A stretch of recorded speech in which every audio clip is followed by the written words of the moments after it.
मौसम विभाग ने पूरे हरियाणा भर में जो है बारिश का अलर्ट किया था, जिसको लेकर आज फतेहाबाद में सुबह से ही बारिश जो है वो चल रही है और धान जो किसानों का मंडियों में पड़ा है वो बिल्कुल ख़राब हो चुका है। उससे जो रेट में भी इसमें जो कमी आई है।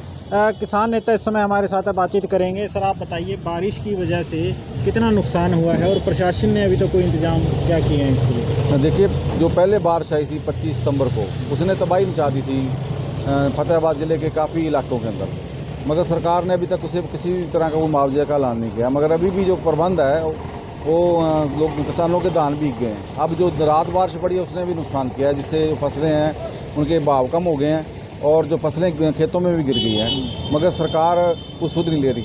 ये बेमौसमी बारिश ने किसानों को परेशान कर रखा है। हम मांग करते हैं कि तुरंत प्रभाव से सरकार राहत देने की घोषणा करे किसानों को, ताकि अगली फसल की बिजाई ठीक ढंग से किसान कर पाएँ, क्योंकि किसान पहले ही कर्जे की मार के नीचे हैं। तमाम तरह के कर्जे हैं, बैंकों के कर्जे, साहूकारों के कर्ज के नीचे किसानी दबी हुई है। ऊपर से बेमौसमी बारिश ने किसान की चिंताएं और बढ़ा दी है। सरकार को किसान की सुध लेनी चाहिए। आज हम डीसी कार्यालय पर धरना भी दे रहे हैं और मांग भी कर रहे हैं कि 50,000 रुपये प्रति एकड़ जो पूरी तरह फसलें नष्ट हुई है वो 50,000 रुपये प्रति एकड़, और जहाँ नुकसान हुआ है नुकसान के हिसाब से किसान की भरपाई की जाए। और जो बीमा कंपनी है वो बीमा तो काट लेती है, मगर अब किसान को देने के लिए उनके पास कोई पैसा नहीं, वो भी एक फ्रॉड है। और जिसमें एक नंबर में जो किसान के पैसे है वो 2 नंबर में ले जाते हैं करके, क्योंकि बैंक के अंदर जिसने भी केसीसी बना रखी है, बैंक से सीधा मान लो बगैर किसान की सहमति से बीमा कंपनियां पैसे काट लेती है। ये भी एक बहुत बड़ा फ्रॉड है। मगर अब जब किसान क्लेम की बात करेगा तो देने को उनके पास कुछ नहीं है। इसलिए हमारा संगठन पगड़ी समाल जट्टा किसान संघर्ष समिति हरियाणा की सरकार से मांग करता है कि प्रदेश भर में जहाँ भी नुकसान हुआ है वो किसानों को तुरंत प्रभाव से उनका मुआवजा घोषित करना चाहिए।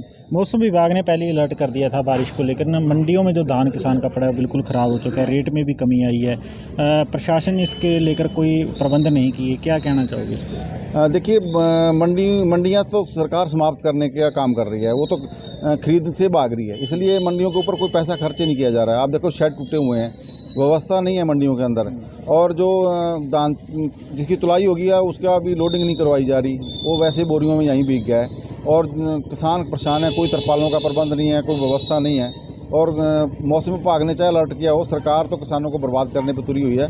इसलिए वो ये भगवान के आश्रय किसान अपनी फसल बेच रहे हैं और ज़िंदगी जी रहे हैं, मगर सरकार अपने जो सरकार का फ़र्ज़ है उससे भाग रही है।